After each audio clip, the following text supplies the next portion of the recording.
Why is the Barbie movie so popular?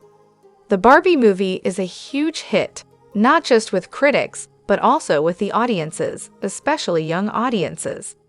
In some ways, this is not that surprising, given the enormous global promotion the movie got and the ongoing nostalgia for anything Barbie-related. On the other hand, neither the ad campaign nor the nostalgia explains why the Barbie movie has become not just a box office success, but also a cultural reference point that people keep on rewatching. Another explanation has to do with the ways in which the film paints a picture of the psychology of Barbie's decisions that is relatable to all generations. The Barbie nostalgia is, in any case, limited to the first couple of minutes of the film, where we get introduced to the almost painfully pink world of Barbieland, where every day is perfect. But no matter where you were hiding recently, you probably knew these images from the trailers and posters anyway. The problem with Barbieland from a narrative point of view is that it is difficult to put together a feature-length story arc in a perfect world. After all, what kind of conflicts and dilemmas could there be in a world where every day is perfect? And here the film employs a surprising twist of making Barbie face decisions that make her relatable to all of us. Decisions where she has to choose between something extremely familiar and something unknown. What is even more surprising is that Barbie faces such dilemmas not once, not twice, but 3 times. First, when she needs to choose between staying in Barbieland and going to the real world to fix things. Second, when she is facing the dilemma of going back to the box or not. At the end of the movie, the choice between living in Barbieland and living in the real world. The structure of these 3 decisions is extremely familiar to all of us. We face decisions of that kind, between something we know and something entirely unfamiliar. When you contemplate getting married, having kids, getting divorced, taking a new job, moving to a different country or city, or even an apartment, all these decisions have the same structure. You know one option very well. You know the disadvantages, but also the advantages. And you only have some very faint ideas about the other option. How do we actually make decisions of this kind?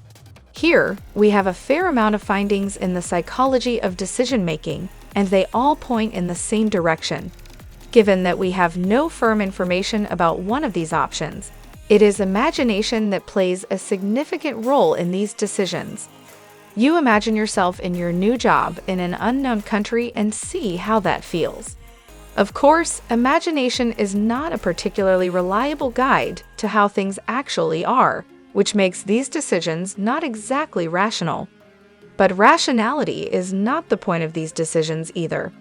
It is not even clear what would count as a rational decision in these contexts.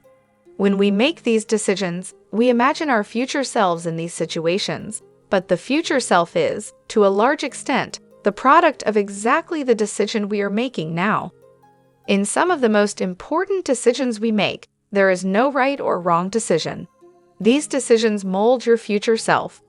And this is exactly the way Barbie makes her grand decisions between Barbieland and the real world. Her first decision, with allusions to the Matrix-esque blue pill versus red pill dilemma, turns out not to be a real decision, as she has to go to the real world to fix things. But in her other decisions, she faces the choice between something that feels familiar and cozy on the one hand, and something scarily unfamiliar and not at all cozy, the real world, on the other. She consistently chooses the unfamiliar option, and in the dramatic climax of the movie, does so very explicitly with the help of her imagination. On a very simple level, the main narrative challenge of a film about Barbie is to make Barbie relatable to the audiences of today. The problem is that Barbie's life is perfect, but our lives are far from perfect. How and why would we then relate to Barbie's ideal life? And the surprising solution to this narrative puzzle is to make Barbie face decisions we all face and struggle with them the way we struggle with them.